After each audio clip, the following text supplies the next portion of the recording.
जी Mrs Gill, कैसा लग रहा है खिदमत करते हुए?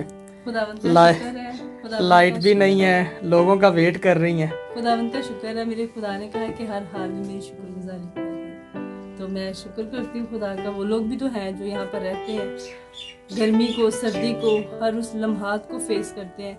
हम तो अक्सर अपने घरों में होते हुए सेफ्टी कर लेते हैं, लेकिन उनके लिए ये कितना मुश्किल है। तो क्या हम उनके लिए थोड़ी सी गर्मी बर्दाश्त नहीं कर सकते? हमारे यीशु ने हमारे लिए कितने दुख बर्दाश्त किए, कितनी मार खाई, हाथों पे कील ठुकवाई, किस लिए? ताकि हम नजात पाए, हम मुखलिसी पाए।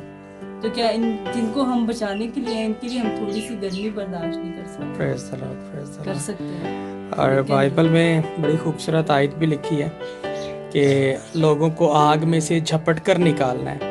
अगर मैं जी गलत नहीं हूँ तो यहूदा के खत में। जी तो आग में से झपट के निकालना है, तो फिर जाहिर बात है इस आग जैसी पड़ती हुई गर्मी में इस तरह से आना ऐसी जगहों पे, और आकर जो है वो इन लोगों को कलाम सुनाना, यही सही एवेंजलिज्म है। और यही फर्स्ट सेकंड थर्ड सेंचुरी के अंदर जो डिसाइपल्स निकले हैं और उन्होंने लोगों को जीता है।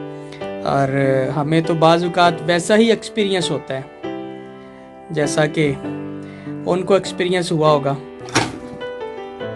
थैंक गॉड, लाइट आ गई, डरा दिया पंखे ने। Hallelujah, praise the Lord. ये देखिए ना, खुदावन सब कुछ मुहैया करने की कुदरत रखता है। हालेलुया। पहले मेरे हाथ में ये थी, कैसे बोलते हैं, चंगेर। चंगेल, इससे मैं हवा कर रही थी तो वो अचानक लाइट आ गई। सारा ऐसा चला यीशु के नाम पे मुझे तो सब काम करने की कुदरत रखता है। आमीन।